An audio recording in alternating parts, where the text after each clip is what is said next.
सरकार ने वैसे तो लॉकडाउन 4 में ही रियायत देनी शुरू कर दी थी, लेकिन अब रियायतों का दायरा तेजी से बढ़ाने पर मुहर लग गई है। सरकार ने अब लगभग हर जगह ढील देने का मन बना लिया है, लेकिन ये भी तय है कि ये छूट धीरे धीरे लागू होगी। लॉकडाउन को अचानक लागू करने का फैसला फैलते कोरोना को रोकने का सबसे कारगर हथियार था, लेकिन अब बंद पड़ी अर्थव्यवस्था को खोलने की जरूरत है ताकि लोगों की जिंदगी पटरी पर लौट सके। लिहाजा सरकार ने देश को अब धीरे धीरे अनलॉक करने का फैसला कर लिया है। सरकार ने फैसला लिया है कि अनलॉक को 3 फेज में लागू किया जाएगा। पहले चरण में मंदिर, मस्जिद, गुरुद्वारे और चर्च खोले जाएंगे। होटल, रेस्टोरेंट खोलने की इजाजत होगी। 8 जून से सैलून खुल जाएंगे। शॉपिंग मॉल को भी खोलने की अनुमति दे दी जाएगी। दूसरे चरण में स्कूलों, कॉलेजों, शिक्षण प्रशिक्षण संस्थानों को राज्य और केंद्र शासित प्रदेशों की सरकारों से विमर्श के बाद जुलाई महीने में खोलने की अनुमति दी जाएगी। वहीं तीसरे चरण में अंतर्राष्ट्रीय विमान सेवा, मेट्रो सेवा, cinema hall, gym, swimming pool को खोलने का फैसला लिया जाएगा। बार और ऑडिटोरियम, असेंबली हॉल भी इसी चरण में खोले जाएंगे। कहने की जरूरत नहीं कि ये छूट जिम्मेदारी भी लाने वाली है। सोशल डिस्टेंसिंग का पालन अनिवार्य है। सार्वजनिक जगहों पर मास्क पहनना होगा। ये जरूरी है कि रियायत के बीच लोग सावधान रहें। जहां तक इसका टीका या मेडिसिन, दवाई बन नहीं जाती है, कोरोना का अंत कैसे आएगा वो सबके मन में सवाल बना है, विश्व भर के मन में है। परंतु सावधानी, 2 गज की दूरी और इसके साथ सफलतापूर्वक मतलब बचकर जीने की आदत, ये 3 चीजें जो मोदी जी ने देश की जनता को कहा है, मुझे लगता है कि भारत इसके साथ रहेगा। वहीं कंटेनमेंट जोन में 30 जून तक पूरी तरह लॉकडाउन रहेगा। 3 फेज में धीरे धीरे लॉकडाउन खोलने का फैसला सोची समझी रणनीति का हिस्सा है और इसकी सबसे बड़ी वजह कोरोना का बढ़ता ग्राफ है।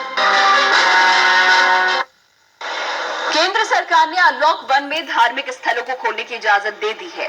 8 जून से धार्मिक स्थल खोले जाएंगे, वो भी नियमों के साथ। यानी कि धार्मिक स्थलों को खोलने की मांग कई दिनों से हो रही थी और मगर अब धर्मावलंबियों की सरकार ने सुन ली है।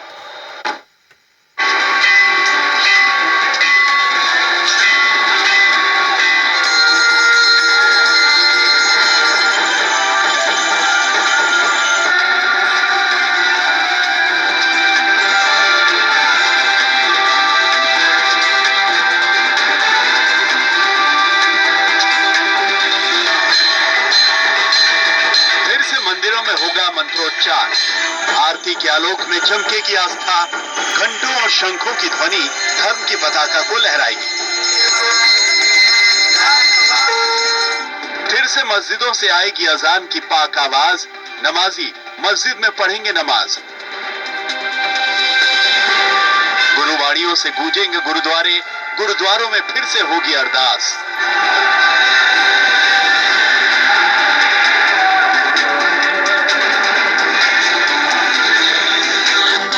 चर्च में जलेंगे दीपक, लोग करेंगे प्रार्थनाएं।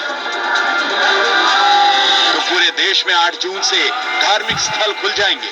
धार्मिक स्थलों को खोलने की मांग कई दिनों से हो रही थी। अब सरकार ने जो गाइडलाइन जारी की है, उस गाइडलाइन के हिसाब से 8 जून से सारे धार्मिक स्थल नियमों के साथ खोल दिए जाएंगे। सरकार की गाइडलाइंस के साथ ही कई जगह मंदिरों को खोलने की तैयारी शुरू हो गई है। ये सोमनाथ मंदिर की तस्वीरें हैं। मंदिर लॉकडाउन में श्रद्धालुओं के लिए बंद था, मगर अब इसे श्रद्धालुओं के लिए खोलने की तैयारी हो रही है। सरकार की गाइडलाइंस के साथ ही मंदिरों को खोलने की तैयारियां शुरू हो गई, लेकिन केंद्र सरकार की गाइडलाइन के पहले ही कर्नाटक और पश्चिम बंगाल ने अपने यहाँ 1 जून से धार्मिक स्थल खोलने की इजाजत दे दी थी। अलग अलग शहरों में धार्मिक स्थलों को खोलने की मांग लगातार हो रही थी। देवघर में श्रावणी मेले की मांग श्रद्धालु कर रहे थे, तो गया में भगवान विष्णु के भक्त चाहते थे कि मंदिर खुल जाए। वाराणसी में यज्ञ हवन करते पंडा पुरोहित भी सरकार से मांग कर रहे थे कि नियमों के साथ ही सही मगर धार्मिक स्थलों को खोल दिया जाए। रोज आराधना भगवान की पूजा करते हैं। आज भी हमने उसी